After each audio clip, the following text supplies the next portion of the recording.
Good evening, sir.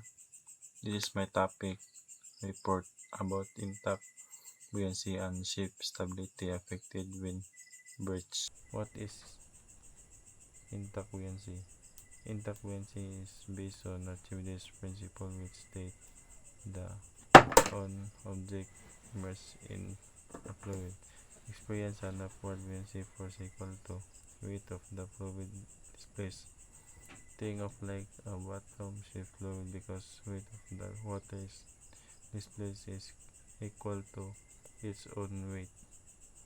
What is intact buoyancy? Ang intact buoyancy ay nagbase sa prinsipyo ni Archimedes na nagsasabi na ang isang bagay na nalubog sa isang likido ay nakaranas ng isang pataas na pwersang buoyant na tumabas ng libang ng likido na napalitan nito. Isipin mo itong parang batang lumulutang ang barko dahil ang libang ng tubig na napalitan nito ay katumbas ng sariling timbang nito. Impact of bridges on stability.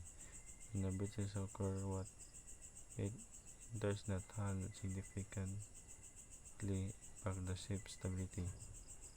Reduce buoyancy. The water flooding the hull displaces less water outside, reducing the buoyant force. This makes the ship able to float.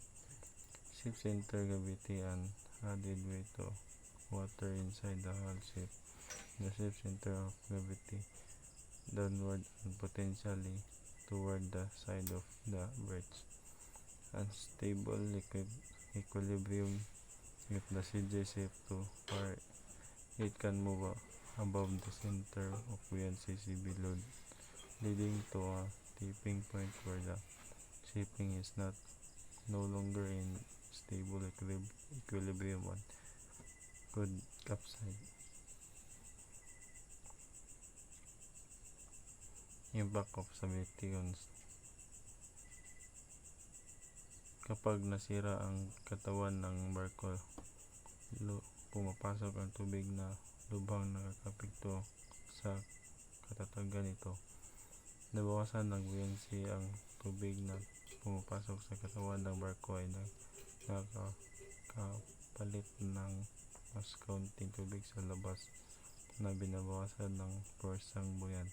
Ito ay nagiging dahilan upang hindi na lumutang ng maayos ang barko. Lumipat ang sentro ng grabidad. Ang dagdag ng timbang ng tubig sa loob ng katawan ng barko ay naglilipat ng sentro ng grabidad CG ng barko at pababa ng posibleng patungo sa gilid ng sira. Hindi matatag na balanse kung ang CJ lumipat ng masyadong malayo.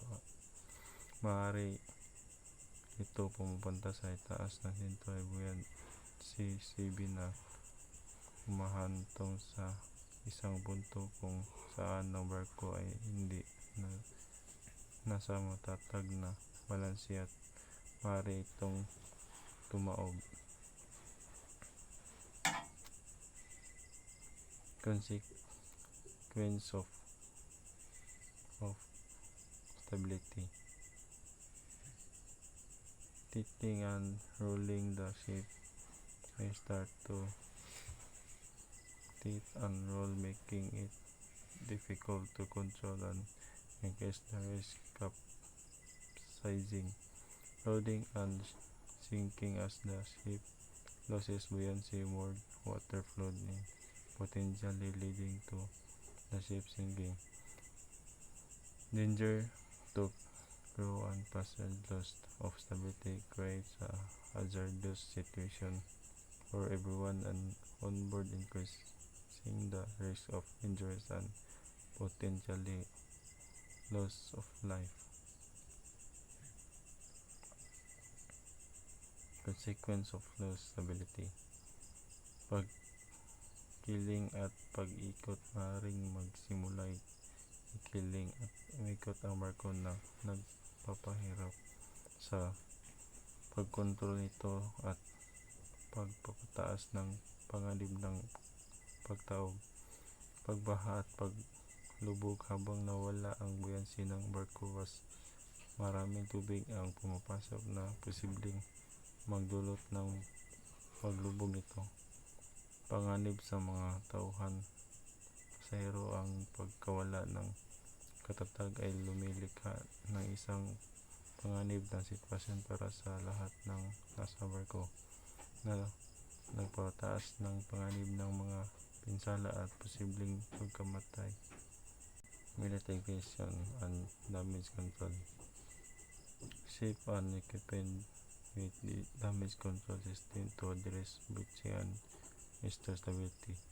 Damage control train crew respond immediately to contain the waves and pump out water.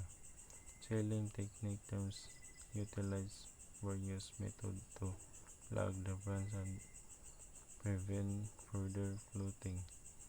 Shifting cargo. Cargo may be shifted to counterbalance the weight of the water and position center of gravity. Mitigation and damage control. Ang mga barko ay nilagyan ng mga sistema ng pagkontrol sa pinsala upang harapin ang mga sira at ibalik ang katatagan.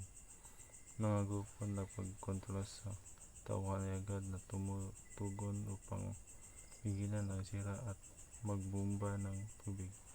Mga teknik sa pagsasara. Ginagamit